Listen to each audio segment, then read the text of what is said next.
tidak boleh mencuri ya. Kita itu harus hormat pada teman kita. Nah, di materi kita pada hari ini kita akan belajar menghormati milik orang lain. Tujuan pembelajaran kita pada hari ini yaitu peserta didik mampu menjelaskan arti perintah Allah jangan mencuri. Yang kedua, peserta didik mampu menunjukkan sikap jujur dan tanggung jawab. Anak-anak, ada yang tahu bagaimana sih cara kita menghormati milik orang lain itu?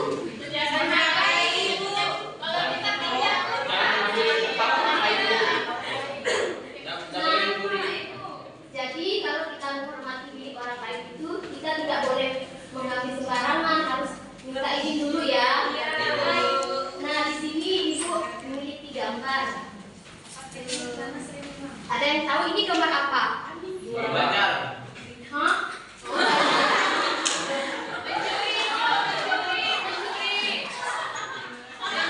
Ya, ini gambar anak mencuri barang temannya. Nah, Ibu mau nanya, di sini ada yang pernah mencuri barang temannya? Ya.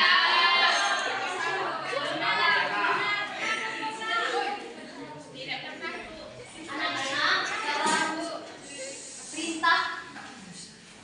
perintah 10 perintah Allah yang ke-7, yaitu jangan mencuri, berarti Allah itu melarang kita untuk mencuri, melainkan sebelum kita mau menjalankan perintah, kita itu minta izin dulu.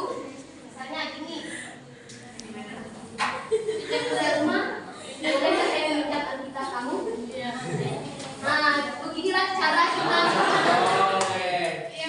Tidak boleh mencuri. Nah, ini ada juga gambar. Ini gambar apa anak-anak?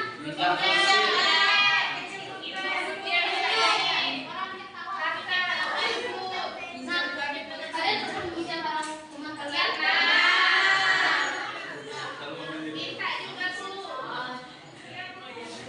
Nah, kalian minta barang teman itu caranya gimana? Apa langsung begini atau minta izin dulu? Minta izin. Bolehkah saya minjem pulpen? Nah, ya benar. Tangan untuk Laura.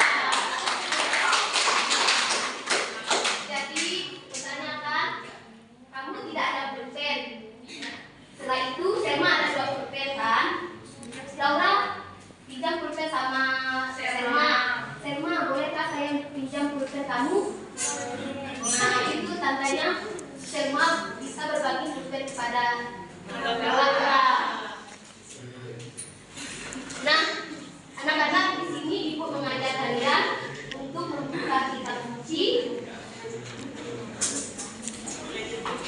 Ada yang bawa kitab suci semua?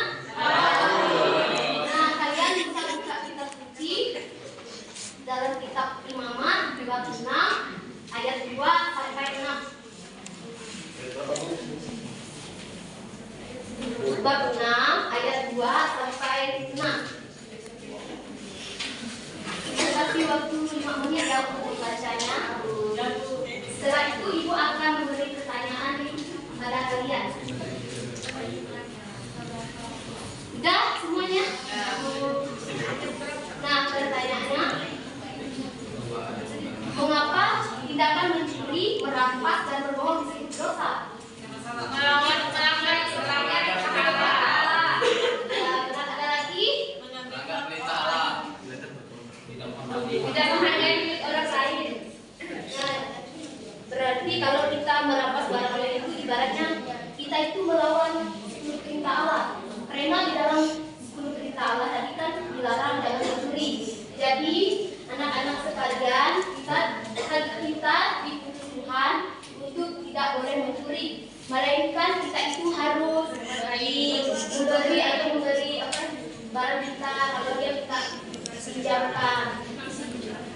Nah, yang kedua, apa sanksi yang harus ditanggung oleh orang yang melakukan pencurian atau merampas terhadap barang milik orang lain? Di penjara, Bu.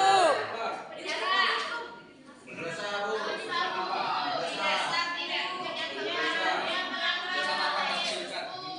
Bayar adat.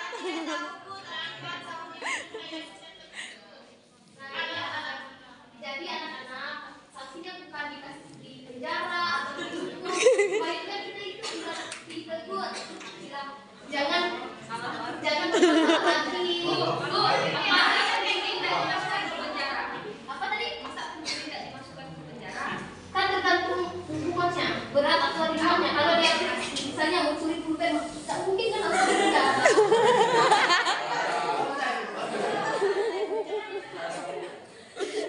Nah, anak-anak, di sini ibu minta 2 orang dari kalian untuk praktek bagaimana cara kita menjaga rumah dengan baik. Setelah itu mengembalikan barang rumah itu dengan baik-baik. Ada yang mau? 2 orang saja. Sri sama Tasya.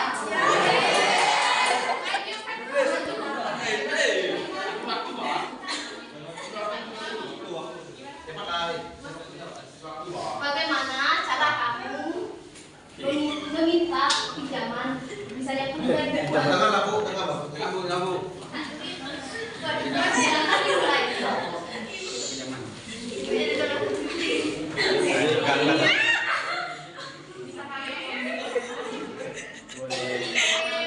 Cara mengembalikan barang dipinjamkan tadi gimana? Temannya.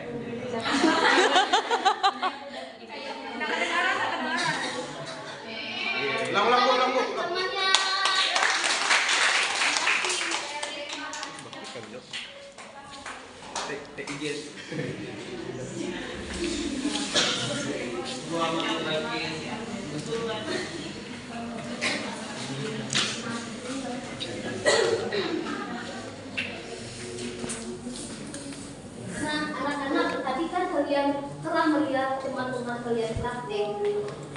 Apa sih cara kalian untuk menghormati barang-barang itu dengan baik? Menjaga. Nah, itu berarti ya. Jadi kalau kalian pinjam barang teman itu tidak boleh didiamkan lama-lama untuk kembalikan.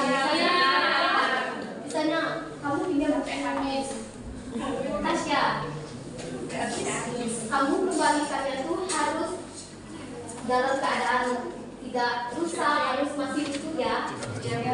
Nah, refleksi untuk kegiatan pembelajaran kita ini, Ibu mau tanya, hari ini kalian telah belajar tentang menghormati orang lain.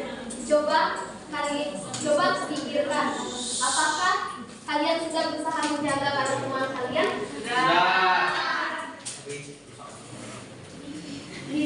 Misalnya, Ibu mau tanya juga. Misalnya, kalian pinjam barang teman kalian. Setelah itu, barangnya itu rusak. Kamu kembalikan ke teman kalian. Apa perasaan kalian? Apakah kalian bersalah ganti rugi atau tidak? Ganti rugi. Jadi kalau kita pinjam barang teman kita, kalau barangnya rusak harus diganti rugi ya, tidak boleh. Bisa jadi lagi ini barang rusak. Maaf ya, itu sih tandanya tidak menghormati milik orang-orang lain. Gimana kalau nggak ada harus berusaha kerja.